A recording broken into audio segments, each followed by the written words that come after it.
NEET exam में धांधली को लेकर सड़क से लेकर संसद तक संग्राम मचा हुआ है। हाईकोर्ट से लेकर सुप्रीम कोर्ट तक सुनवाई हो रही है। देश की सबसे बड़ी जांच एजेंसी भी जांच में जुट गई है। पटना से लेकर गोधरा तक और हजारीबाग से लेकर महाराष्ट्र के लातूर तक एक्शन जारी है। हजारीबाग के ओसी स्कूल से हर दिन नए खुलासे हो रहे हैं। हर दिन नए नए किरदार सामने आ रहे हैं।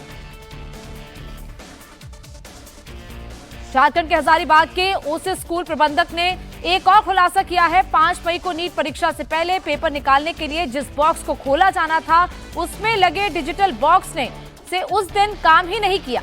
डिजिटल बॉक्स में 2 लॉक लगे होते हैं। 1:15 बजे बीप की आवाज आते ही बॉक्स खुल जाता है, लेकिन उस दिन ऐसी कोई आवाज नहीं आई। ऑब्जर्वर ने एनटीए को इसकी जानकारी भी दी, लेकिन एनटीए ने इसे टेक्निकल फॉल्ट बताकर अपना पल्ला झाड़ दिया। बाद में कटर की मदद से डिजिटल लॉक को काटा गया और फिर जाकर पेपर बाहर निकाला गया। नीतीश चंद्र इस वक्त हमारे साथ लाइव जुड़ चुके हैं इस खबर पर। नीतीश, ये जो नया खुलासा हो रहा है किस तरीके से डिजिटल बॉक्स से बीप की आवाज आती है, वो आवाज नहीं आई, एनटीए ने फिर भी उसकी अनदेखी की, उसे डिजिटल फॉल्ट बता दिया, लेकिन इस तरीके से अनदेखी ही एक पेपर लीक के वजह बनी है। और उसके बाद अब जो नए नए खुलासे हो रहे हैं और क्या चीजें निकलकर सामने आ रही है? देखिए, अब जो नया खुलासा है उसमें ये जानकारी मिली है कि हजारीबाग के जिस ओएसिस स्कूल पर परीक्षा होनी थी, परीक्षा के पहले जब प्रश्न पत्र का बॉक्स खोला जाता है तो उस बॉक्स में 2 लॉक रहते हैं, एक डिजिटल लॉक, एक जनरल लॉक। डिजिटल लॉक जो है वो एक तरह से जो हेडक्वार्टर है उससे कमांड होता है और ऑटोमेटिक वो 1:15 पर एक बीप की आवाज़ के साथ खुल जाता है। और फिर एक दूसरा जनरल लॉक होता है। लेकिन जब 1:15 हुआ कोई बीप की आवाज़ नहीं आई। 1:20 तक इंतज़ार किया गया, कोई आवाज़ नहीं आई। और इस वजह से जो वहाँ ऑब्जर्वर थे, जो कोऑर्डिनेटर थे, उन्होंने एनटीए को सूचना दी और उनको ये बताया कि इसमें से बीप की आवाज़ नहीं आ रही है, अब हमें क्या करना चाहिए। तो फिर वहाँ उनको ये कहा गया कि हो सकता है ये फेल कर गया है सिस्टम, तो आप लोग उसको काट दें कटर से। उसमें एक कटर भी रखा होता है, कटर से फिर उसको डिजिटल लॉक को भी तोड़ा गया और जो उसके जो जनरल लॉक थे उसको भी तोड़ा गया और तब जाकर जो प्रश्न पत्र निकाला गया। यानी एक बार फिर एक ऐसी गलती की बात सामने आई है जो संदेह पैदा करती है कि आखिर सारी गड़बड़ियां इसी केंद्र पर क्यों हो रही है। ट्रांसपोर्टेशन की बात हमने थोड़ी देर पहले बताई थी कि किस तरह से कुरियर की बात हो या बैंक से की बात हो, कुरियर कंपनी से स्कूल तक लाने की बात हो, तमाम तरह की गड़बड़ियां जो है आखिर यहीं क्यों मिल रही हैं। और अब जो नई जानकारी सामने आई है कि जो डिजिटल लॉक था उसने काम नहीं किया और इस वजह से उसे तोड़ना पड़ा, कटर से काटना पड़ा। जबकि नियम के अनुसार एक बीप की आवाज़ आती है 1:15 पर, परीक्षा 2 बजे से शुरू होती है और उसके बाद कई लोगों की मौजूदगी में उसे खोला जाता है। लेकिन जब ऐसा नहीं हुआ, तकनीकी गलती थी या फिर इसमें कोई वजह थी, ये अब जांच का विषय है। लेकिन धीरे धीरे जिस तरह से नए नए खुलासे हो रहे हैं, जो नई नई चीजें पता चल रही हैं, ये बिल्कुल हैरान करने वाली है। अच्छा नीतीश, मतलब ये भी एक समझा जा सकता है कि उससे पहले छेड़छाड़ हो गई और यही वजह है कि जिस सेट पैटर्न से वो खुलता था उस सेट पैटर्न से वो नहीं खुला, बीप की आवाज नहीं आई और इसीलिए उससे कटर से काटा गया। यानी कि पहले भी छेड़छाड़ हो चुकी होगी, ये भी हो सकता है। बिल्कुल, ये संभावना हो सकती है। अब ये जांच का विषय है, सीबीआई अब जांच करेगी तो जाहिर है इन चीज़ों को समझेगी। जो इसके टेक्निकल एक्सपर्ट्स होंगे जाहिर है वो इस चीज़ को खंगालेंगे।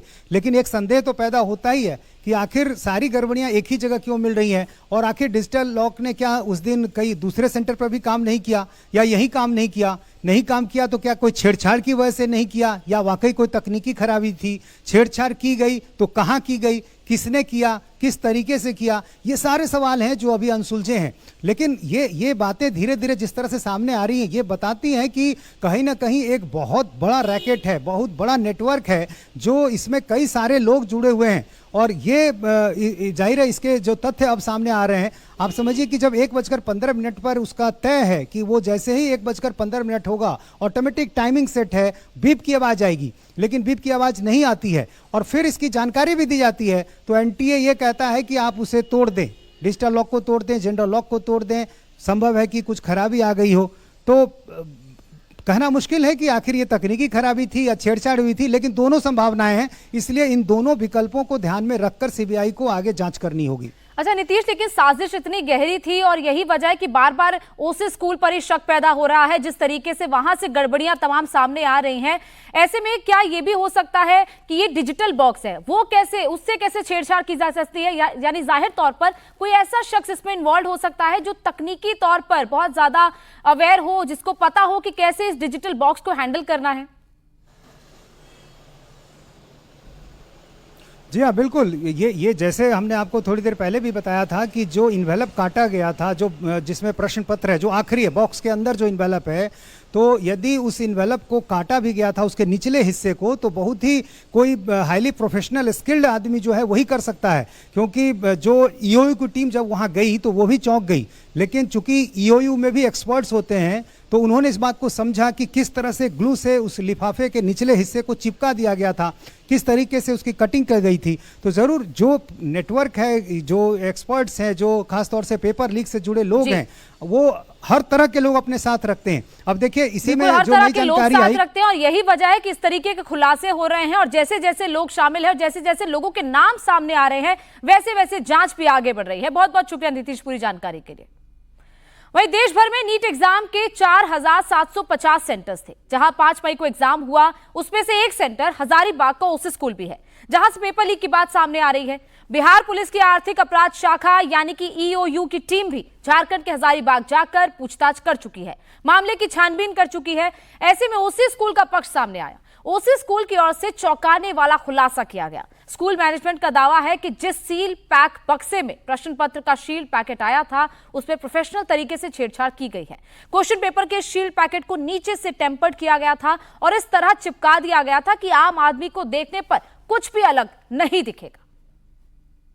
क्वेश्चन पैकेट्स के साथ जो छेड़छाड़ की जो बात आई है कि वो क्वेश्चन पैकेट्स के साथ छेड़छाड़ जो हुआ है, क्वेश्चन पैकेट्स ट्रंक के अंदर में 7 लेयर में कवर्ड होता है और वो 7 लेयर की जांच एक सीएस ने कर रखा था उस दिन, एक ऑब्जर्वर ने कर रखा था, दूसरा 2 नीट एस्पिरेंट जो कैंडिडेट्स होते उन्होंने खुद जांच कर रखा था, 2 इन्विजिलेटर्स ने जांच कर रखा था। उतने सारे लोगों ने जांच करके सब ओके किया और सारी चीज कैमरे की निगरानी में होती है। सारी जांच पे वो पास हुआ, कहीं भी कुछ मिला नहीं। हाँ, जो लास्ट क्वेश्चन पैकेट में जो ईओयू ऑफिसर्स कह रहे हैं कि कुछ गड़बड़ी पाया गया, वो कुछ क्वेश्चन का बुकलेट कुछ ऐसा होता है, एक सेल्फ एडेसिव एनवेलप होता है जो टेम्पर प्रूफ होता है, जिसमें टेम्परिंग नहीं कर सकते, कटफट नहीं कर सकते। नॉर्मली उससे क्वेश्चन स्टूडेंट के सामने कैंची से कट कर निकाला जाता है। 24 बच्चे एक क्लासरूम में होते हैं, उनके सामने से कैंची से कट करके निकाला जाता है, जिसका विटनेस बच्चे भी होते हैं। उन्होंने विटनेस भी होते हैं, उन्होंने गवाही भी दी इस बात की कि हमारे सामने ये कटिंग हुआ, सब कुछ ओके था। उन्होंने पैकेट को देखा। ईओयू ऑफिसर्स का कहना था कि इसके अपोजिट एंड में बिल्कुल यहाँ कुछ इस तरह का एकदम माइनर प्रेसाइजन कट एक था, बहुत ही हाई स्किल्ड प्रोफेशनल द्वारा जो किया जा सकता है, जो 7 लेयर अंदर जाकर वो कट यहाँ से किया, तो वो कट करके फिर एक ग्लू से चिपका दिया गया, जो किसी मामूली आदमी, आम आदमी के पकड़ से बाहर है। ओसी स्कूल प्रबंधन कह रहा है कि उसके मुताबिक तो ये हुआ है कि शील्ड पैकेट पेपर के बॉक्स में नीचे से शार्प कट के जरिए से फाड़ा गया और फिर उसके क्वेश्चन पेपर निकाले गए, उसका फोटो खींचा गया और फिर सॉल्वर गैंग ने व्हाट्सएप ग्रुप में भेजा होगा। ऐसे में अब सवाल ये उठता है कि आखिर 7 लेयर के सिक्योरिटी सिस्टम में ब्रीच कहां हुआ, कहां ये क्वेश्चन पेपर को निकाला गया, फिर उसे लीक किया गया। तो इसे आपको समझाने के लिए ये जानना जरूरी है कि आखिर स्कूल में ये क्वेश्चन पेपर आए कहां से थे। जो तस्वीर आपको शुरू में दिखाई गई थी, उसमें दिख रहा है कि एक व्यक्ति जो कि ई रिक्शा चलाता है, वो बिना किसी सिक्योरिटी के पेपर लेकर जा रहा है और फिर सेंटर इंचार्ज को पेपर सौंप देता है। हजारीबाग के उस स्कूल का प्रबंधन ये दावा कर रहा है कि उसे एग्जाम शुरू होने से 15 से 30 मिनट पहले प्रश्न पत्र से भरा बॉक्स मिला था। एसबीआई बैंक से ई रिक्शा के जरिए प्रश्न पत्र भेजा गया और सिर्फ ई रिक्शा चालक बिना किसी सिक्योरिटी के वो पेपर लेकर सेंटर तक पहुंचा था। बैंक में जब हम लोग सबसे पहले ईओयू ऑफिसर्स के साथ गए थे, तो उन्होंने सबसे पहले कहा कि नहीं, यहाँ से पेपर्स नहीं गए थे। उसके बाद हम लोग वापस दूसरे बैंक गए, वहाँ मालूम हुआ नहीं गए थे। अल्टीमेटली तीसरी बार गए तो उन्होंने डांटा और कहा पेपर्स तो यहीं से गए थे, आपको जानकारी नहीं है। फिर पेपर्स उनसे मांगा गया कि डॉक्यूमेंट्स दिखाइए जो रिसीविंग आपने किया, तो उनके पास रिसीविंग में सिर्फ एक एनटीए का चालान था और सिर्फ एक मेरा रिसीव किया डॉक्यूमेंट था। उनसे जब मांगा गया कि कुरियर एजेंसी से आपने जो रिसीव किया उनके डॉक्यूमेंट्स दिखाए, वो कोई डॉक्यूमेंट्स दिखा नहीं पाए। उन्होंने कहा वहाँ से कुरियर एजेंसी से कौन आया था बैंक में क्वेश्चन पैकेट जमा करने, नहीं बता पाए। उन्होंने कहा कि किस गाड़ी से आया था, वो नहीं बता पाए। किसने रिसीविंग लिया वो नहीं बता पाए। बैंक में कुछ लापरवाही देखा गया, उनको नोटिस भी किया गया है, और ट्रांसपोर्टेशन एजेंसी में कुछ लापरवाही किया देखा गया, जिनको उन्होंने देखा है, और इस पर रिपोर्ट भी गई है। और इसी बीच एक बड़ी खबर आ रही है, नीट एग्जाम पेपर लीक मामले में महाराष्ट्र में भी एक्शन हुआ है। लातूर के शिवाजी नगर पुलिस स्टेशन में 4 लोगों के खिलाफ केस दर्ज किया गया। इस मामले में कल जिला परिषद स्कूल के 2 टीचर संजय तुकाराम जाधव और जलील उमर खान पठान से पूछताछ हुई थी। एटीएस ने दोनों से ही नीट केस को लेकर ये पूछताछ की थी। तो नीट में गड़बड़ी को लेकर महाराष्ट्र से बड़ी खबर सामने आ रही है, जहां एक बड़ा एक्शन हुआ है जिसमें 4 लोगों पर केस दर्ज किया गया है। अब सवाल यही उठ रहा है कि इतना बड़ा एग्जाम में इतनी बड़ी लापरवाही कैसे हो गई। इस एग्जाम में 23,33,000 बच्चे अपेयर हुए थे। क्या हर सेंटर पर इसी तरह बिना किसी सिक्योरिटी के सवाल कैसे भेज दिए गए? मतलब बैंक से सेंटर तक की लापरवाही तो आपने जान ली, लेकिन सवाल यह भी उठता है कि आखिर बैंक तक प्रश्न पत्र कैसे पहुंचे थे।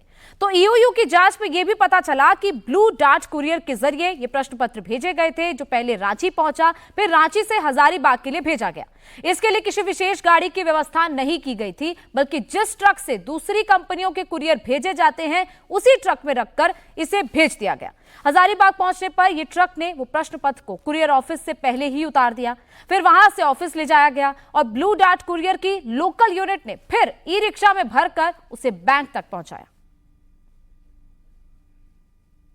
आर्थिक अपराध शाखा की टीम है जो पटना की है, बिहार की है, वो आई थी, हमको जस्ट सूचना दी थी कि हमको एक स्कूल में जांच करनी है जहाँ नीट की एग्ज़ाम हुई थी।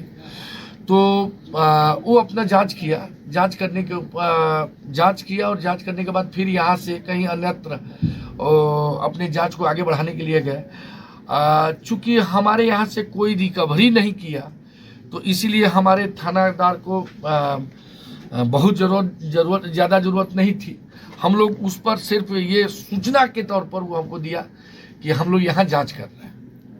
सर, ये भी कहा जा रहा है कि ब्लू डार्ट कोई कंपनी है वहाँ भी गई है, क्या इसकी जानकारी आपको दी गई है? हाँ, ये आपस में ये लोग बात कर रहे थे कि तो आगे जांच का एक पार्ट है कि कौन कुरियर लेके आया, किस कुरियर से आया, ये तो जांच का पार्ट है। और जगह भी वो गई होगी। क्या बैंक में गई है?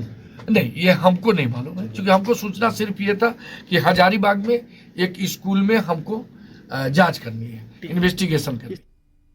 तो जैसे जैसे जांच आगे बढ़ रही है, वैसे वैसे नए नए खुलासे हो रहे हैं। कुरियर कंपनी से बैंक तक आखिर कैसे पहुंचा नीट का पेपर? ट्रांसपोर्ट मोड के बीच क्या लीक हुआ, खेल हुआ? ओसी स्कूल के संचालक से जब इस पर सवाल पूछा गया तो उन्होंने क्या बताया, आइए आपको सुनाते हैं। कुरियर ऑफिस जैसे हम लोग वहाँ इंक्वायरी हो रही थी कि क्वेश्चन पैकेट्स कैसे आया, तो रांची से एक उन्होंने कहा कि नेटवर्क की गाड़ी से आया। नेटवर्क की गाड़ी जनरली वो गाड़ी होती है जो कई सारी कंपनीज को एक साथ सर्व करती, जहाँ जरूरत हो वहाँ, तो एक गाड़ी से आया। उन लोगों ने क्वेश्चन पूछा कि रांची से जो कुरियर की गाड़ी आई, तो वो कुरियर की गाड़ी में कितने लोग थे? उन्होंने कहा सिर्फ एक ड्राइवर था, सिर्फ एक ड्राइवर गाड़ी लेकर के यहाँ आया। और फिर कैसे हुआ, तो कैमरा में देखा गया कि उन्होंने क्वेश्चन ट्रंक्स को बिल्कुल एक दुकान के फॉर्म में उसकी ऑफिस है, उस ऑफिस के सामने गिरा दिया और गाड़ी चले गए। उन्होंने क्वेश्चन पूछा कि यही यहाँ से 1-2 किलोमीटर दूर बैंक है, यही ट्रक यही गाड़ी क्यों नहीं वहाँ तक पहुँचाई? उन्होंने कहा कि ड्राइवर नहीं माना। उन्होंने क्वेश्चन पूछा कि फिर यहाँ से बैंक आपने कैसे पहुँचाया? तो उन्होंने कहा कि हमने ई रिक्शा से पहुँचाया। तो इस बात को ओयू ऑफिसर्स ने बिल्कुल कहा कि ये बहुत गैर जिम्मेदाराना है कि इस तरह से ट्रांसपोर्टेशन किया, जबकि इतनी सेंसिटिव पेपर्स ये थे। तो जांच और लापरवाही कैसे हुई, ये हमने आपको बताया। वहीं दिल्ली से इस वक्त एक बड़ी खबर आ रही है। परीक्षा सुधारों पर सुझाव देने और राष्ट्रीय सुरक्षा एजेंसी यानी कि एनटीए के राष्ट्रीय परीक्षा एजेंसी यानी कि एनटीए के कामकाज की समीक्षा के लिए उच्च स्तरीय पैनल की बैठक जारी है। इस कमेटी में 7 सदस्य हैं। ये समिति 2 महीने के अंदर अपनी रिपोर्ट सौंपेगी। जिन सुधारों की सिफारिश की गई है उन्हें अगली परीक्षा चक्र तक लागू किया जाएगा। समिति परीक्षा कैलेंडर पर भी गौर करेगी और सुझाव देगी कि ये समिति परीक्षा प्रक्रिया के तंत्र में सुधार, डेटा सुरक्षा प्रोटोकॉल में सुधार और एनटीए की संरचना और कार्य प्रणाली को लेकर सिफारिशें भी करेगी। और इसी बीच पटना पेपर लीक में गिरफ्तार चिंटू ने भी ईओयू से पूछताछ में बड़ा खुलासा किया है। चिंटू ने पूछताछ में पुलिस को बताया कि कैसे उस तक पेपर पहुंचा, चिंटू को कैसे पेपर मिला और प्रिंटर खराब होने की कहानी आखिर क्या है।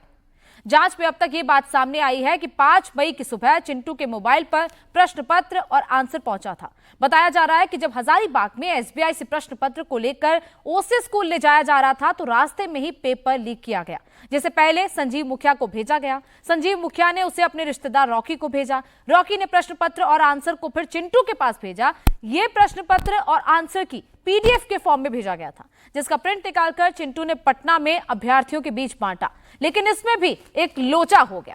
चिंटू ने ईओयू को पूछताछ में बताया कि रॉकी ने उसे सबसे पहले बायोलॉजी का प्रश्न पत्र और आंसर भेजा था। इसके बाद फिजिक्स का प्रश्न पत्र और आंसर शीट भेजा गया।